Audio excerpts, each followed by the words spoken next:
Hi, this is a video on how to start a song on GarageBand. So I'm going to GarageBand now. I'm going to do a new project and I'm going to pick piano for now and hit choose. And then you're going to name your song. I'm going to call it Phase 2. And then it's on GarageBand and this is our tempo. So right now it's at 120, but that's a little fast. So I'm going to move it down to 100. And then our time signature is 4/4 and our key signature is C major. And then we're going to hit create.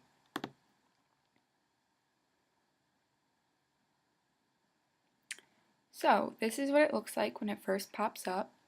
We have this keyboard, which we're not going to use, so I'm going to X out. And then the tracks, which is the instruments that you're going to use and layer over each other, are right here. And right now we just have the grand piano, and we can adjust it by clicking on it and making it green, which right now it's already green.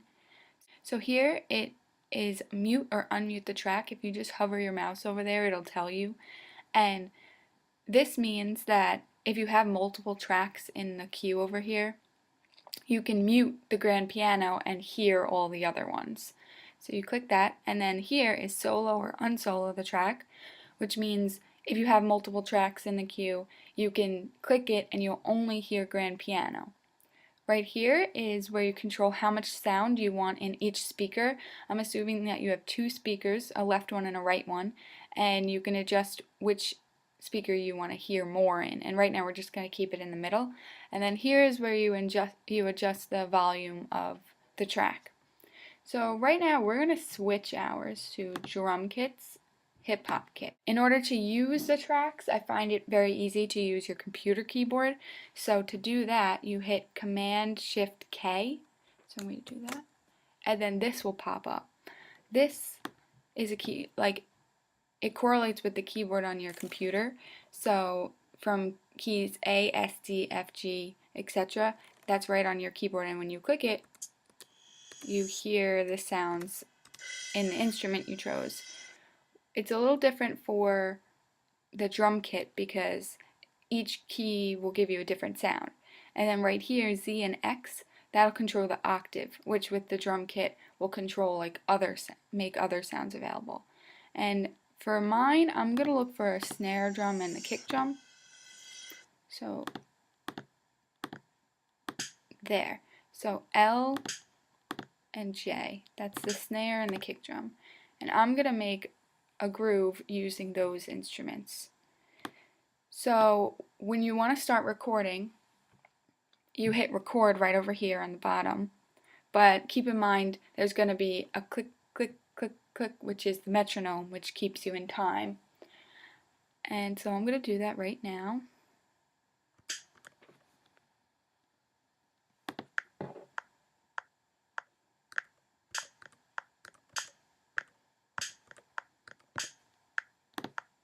And then you hit stop just like I did.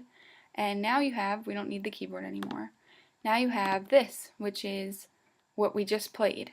And right now it's 2 measures long. So you have 1 measure, 2 measure, 3 measure, 4 measure. And I'm going to double click that to edit it. And then I'm going to drag this over to 1 because we want it to start on the first measure, not on the second measure. So that I just edited that. And now I'm going to play it to listen to it. And this is where it plays, so we're going to move this all the way to the left. And okay. Now if we want to line that up a little better with the metronome, we can try doing this right there, and let's see if that works a little better.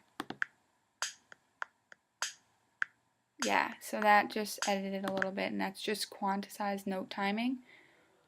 Now the last thing we're going to do is looping. If we want to hear our groove throughout the entire song, because it's the bass line, we go right up here to where our music is, and you're going to see the small circle in the top right, and you're going to click that and then with your mouse and then drag it as far as you want. So I'm going to drag it to measure 12. And then it'll just loop and play the same thing you just did over and over again. Let's see.